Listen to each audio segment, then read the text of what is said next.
History is a treasure trove of incredible stories, epic battles, and groundbreaking discoveries that have shaped our world. From the rise and fall of empires to the inventions that changed our daily lives, history is nothing short of amazing. But let's not forget, even the most famous figures sometimes meet their most ridiculous ends. After all, who knew a great king could be taken down by a weird monkey bite? Well, this is stupidest deaths in human history. American Civil War General John Sedgwick. Born in 1813 and he died in 1864. A sniper killed General Sedgwick during the American Civil War. As Sedgwick saw his men taking cover from Confederate fire, he boldly rode up and uttered, "They couldn't hit an elephant at this distance." A moment later, he was tragically proven wrong.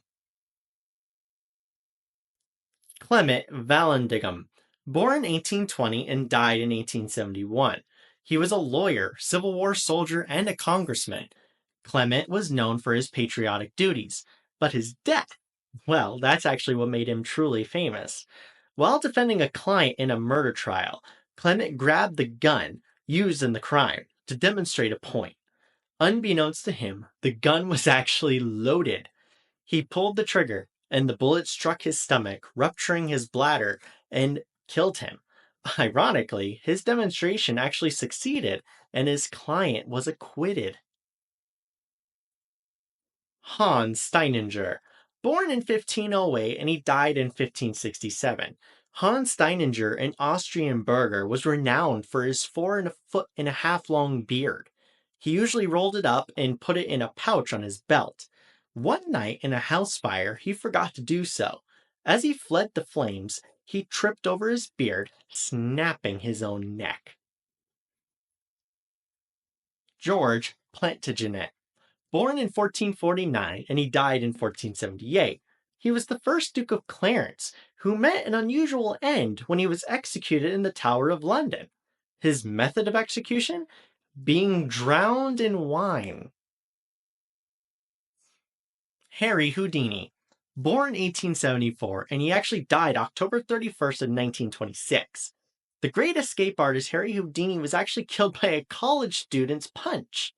The student was amazed with Houdini's antics and actually punched Houdini in the stomach. Houdini, without time to brace for the impact, ultimately led to his death by rupturing his appendix. Grigory Rasputin, born 1869 and died 1916. This Russian mystic, Grigory Rasputin, actually gained power by treating Tsar Nicholas II's son, Alexei, for hemophilia. He also made quite a few enemies in the palace, including making advances on the Tsar's wife. Nobles plotted his demise, inviting him to a party and feeding him poisoned food and drink. When the poison had no effect, they began to shoot him multiple times, yet he survived. It took several more bullets, and finally he went down.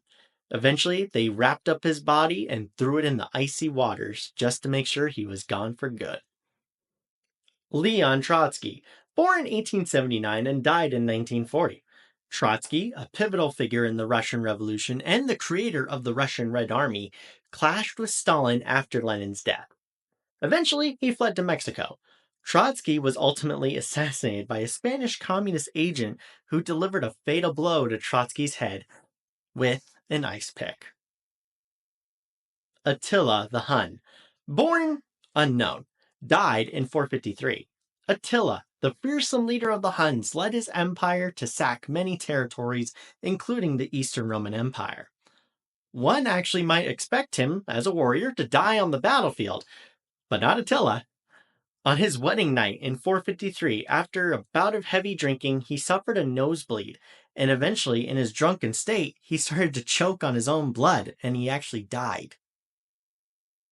Marie Curie, born 1867 and died in 1934. Marie Curie, the Polish-French physicist and chemist, alongside her husband, discovered radioactivity and radioactive isotopes. They were both awarded the Nobel Prize for their groundbreaking work.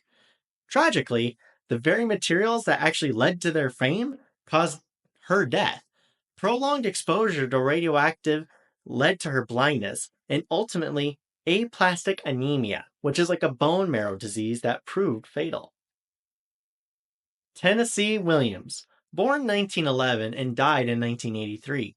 Tennessee Williams, one of America's greatest playwrights, authored great classics such as The Glass Menagerie. His demise was as bizarre as it was actually tragic. In 1983, at 71 years old, Williams suffocated after accidentally inhaling the plastic cap of an eye drop bottle, amidst an alcoholic haze. Zachary Taylor, born 1784, died 1850. A hero of the Mexican-American War, Zachary Taylor went on to become the 12th President of the United States. During a 4th of July event, Taylor consumed large amounts of raw fruit and milk. This actually led to him having severe diarrhea and dysentery, which tragically took his life just 5 days later. Well, that's all I have for you today. Thanks for watching. Please like, comment, and subscribe. And hey, if you like what you watch, help my channel grow. Help share the love out there. And I'll see you all in my next episode.